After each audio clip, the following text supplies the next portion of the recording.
सृष्टि बचपन से ही दिखने में सुंदर नहीं थी, लेकिन अमीर बाप की बेटी सृष्टि पर उसकी माँ जान छिड़कती। मेरी बेटी कितनी प्यारी है, भगवान सबको सृष्टि जैसी बेटी दे।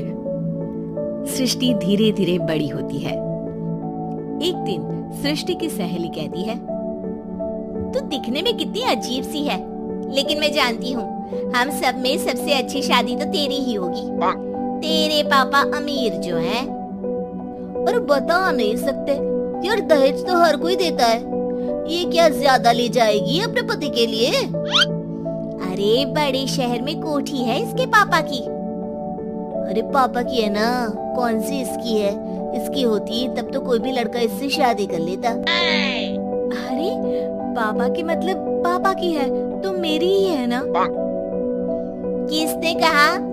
अब तेरी तो तब होगी ना जब तेरा भाई ना हो। वैसे भी शादी के बाद सारी प्रॉपर्टी भाई के नाम होती है। सृष्टि समझ जाती है कि उसे किसी भी हालत में माँ बाप की सारी प्रॉपर्टी को अपने नाम करना है, लेकिन कैसे? एक दिन सृष्टि का भाई शीनू कहता है, बहन क्या कर रही है? तुझसे एक बात करनी है। अरे हाँ करना, मैं तो तेरी बहन हूँ।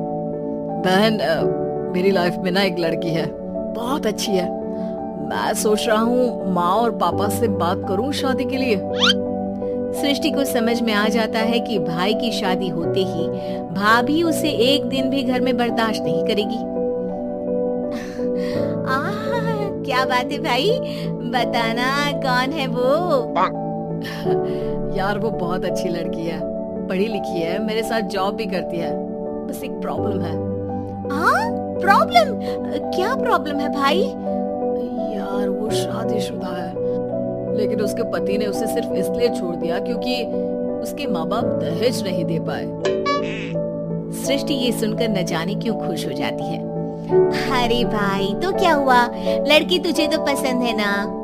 शीनू को लगता है कि बहन उसे समझ रही है। वो इस बात से अनजान होता है कि उसकी बहन की मंशा पूरा घर हड़पने की है।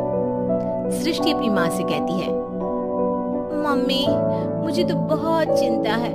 पता है शीनू क्या कर रहा है? अरे क्या कर रहा है? वो तो काम पर जाता है और वापस घर आता है। नहीं ना माँ, वो यही तो नहीं कर रहा, बाकी सब कर रहा है।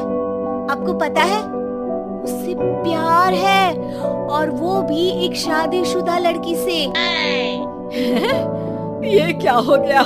मैं सोसाइटी में क्या मुंह दिखाऊंगी? अरे तेरे पापा तो यही कहेंगे कि मैंने ही उसे बिगाड़ दिया है। माँ देखो, मेरी बात मानो, पापा पर भी विश्वास करने की जरूरत नहीं है। अब आप ही बताओ, पापा इतनी देर घर के बाहर रहते हैं क्यों? बोलो। अरे बेटा वो तो नौकरी करते हैं ना। तू बहुत भोली है माँ।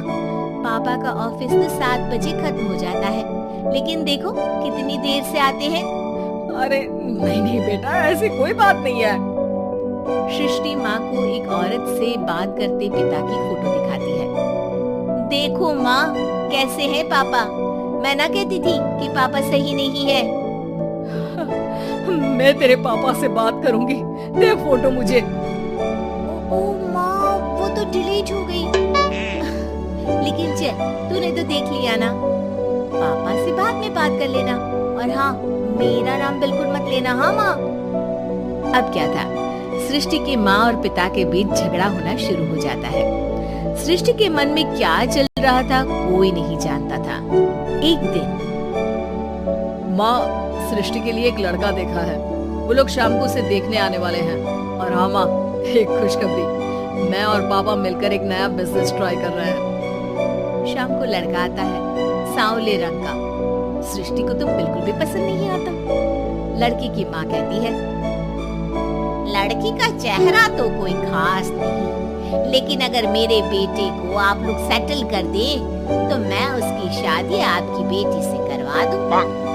सृष्टि को लड़का बिल्कुल पसंद नहीं था। उसे भाई पर गुस्सा आ जाता है।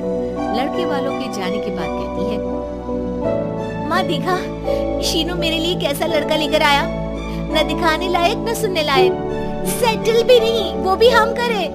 अरे माँ मैं जानती हूँ ये मेरी शादी किसी भी घर में क्यों करवाना चाहता है? अरे कैसी बात कर रही है बहन?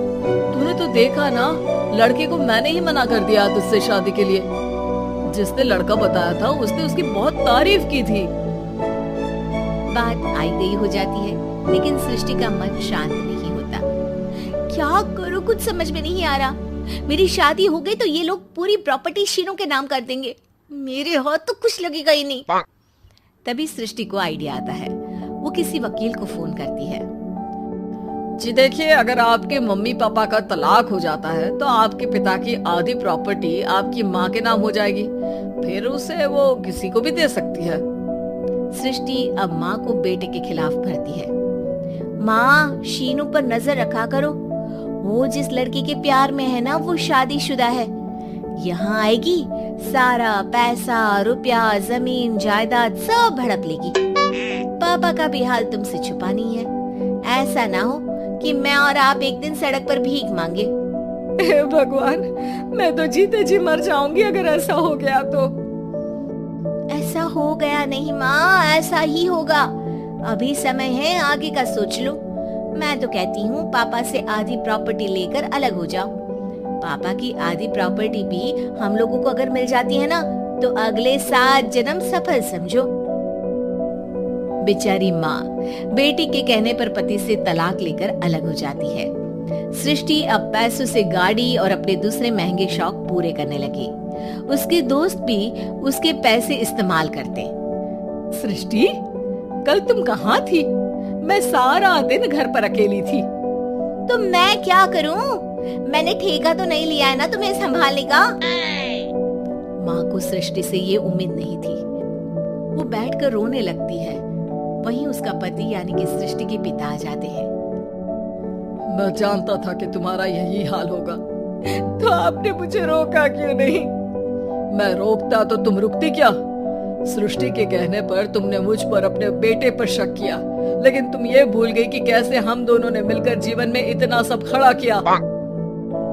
माँ पति के गले लग जाती है। मुझे माफ कर दीजिए, मैंने आपकी कमाई का एक बड़ा हिस्सा गवा दिया। कोई बात नहीं, तुम साथ हो तो मैं ऐसी 7 प्रॉपर्टी खड़ी कर दूंगा।